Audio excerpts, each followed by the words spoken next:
पिछले चुनाव में इस लोकतंत्र में लोक हारा है और तंत्र जीती है। जनतंत्र को इन लोगों ने धनतंत्र और मशीन तंत्र बना दिया है। कभी आप ईवीएम पे ठीकरा फोड़िएगा, कभी आप एसआईआर पे, ये सारी वो व्यवस्था है जो अगर आपके लिए सही साबित होती है तो ठीक। जब तक ये लोग खुद बैठ के मंथन नहीं करेंगे, इनके पांव से जमीन खिसकती जा रही है और आज से नहीं, 2010 से खिसक रही है ये। आप सब लोग जान रहे हैं कि पिछले साल जो है चुनाव जो है संपन्न हुआ है और पिछले चुनाव में इस लोकतंत्र में लोक हारा है और तंत्र जीती है। आप कह सकते हैं कि लोक की हार हुई है और तंत्र की चुनाव में जीत हुई है। जनतंत्र को इन लोगों ने धनतंत्र और मशीन तंत्र बना दिया है। हम लोग सब लोग जानते हैं कि क्या षड्यंत्र रचा गया, छल कपट से ये लोग चुनाव जीते। लेकिन नई सरकार कैसे बनी है ये पूरा देश और बिहार की जनता जानती है। लेकिन फिर भी हम लोग जो मौजूदा जो सरकार है, क्योंकि हम लोग सकारात्मक राजनीति करते हैं, तो 100 दिन तक इस सरकार के निर्णय और नीति पे हम कुछ नहीं बोलेंगे और देखते हैं कि 100 दिन बाद कब हमारी माताओं बहनों को 2-2 लाख रुपया मिलता है, 1 करोड़ नौजवानों को नौकरियां कब मिलती है, हर जिलों में 4-5 कारखाने लगाने की बात की गई है। लगते हैं कि नहीं लगते हैं, 100 दिन तक हम कुछ नहीं बोलेंगे।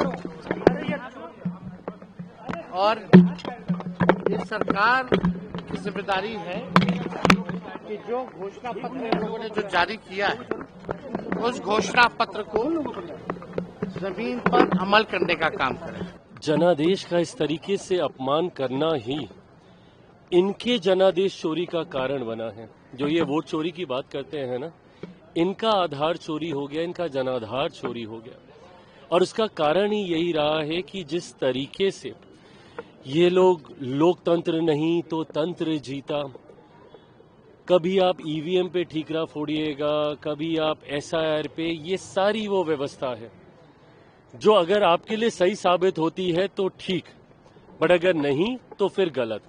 ईवीएम से जब ये लोग अपने राज्यों में अपनी अपनी जगह पे जब कांग्रेस सरकार बनाती है, जीतती है, तो वो ठीक रहता है, बट जहां हार जाती है तो वहां पे घपलेबाजी हुई है। जब तक ये लोग खुद बैठ के मंथन नहीं करेंगे, इनके पांव से जमीन खिसकती जा रही है और आज से नहीं, 2010 से खिसक रही है ये। 2005 के बाद जो जनादेश एनडीए को 2010 में मिला था, उस वक्त पता चल गया था कि राजद और कांग्रेस कहां पे हैं। 15 में मुख्यमंत्री नीतीश कुमार जी नहीं होते तो कभी रिवाइव नहीं होती, और 2020 में अगर यूनाइटेड एनडीए रहता, हम अलग चुनाव नहीं लड़ते, तो कभी राजद रिवाइव नहीं होती।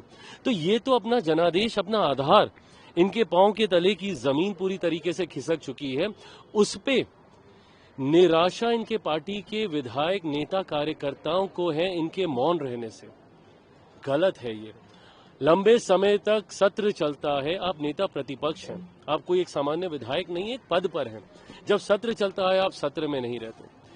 इतना लंबे समय हो गया परिणाम आए को, अभी तक आपने उसको लेकर अपने कार्यकर्ताओं को के साथ संवाद नहीं साधा, कारण नहीं बताए, चर्चा नहीं की।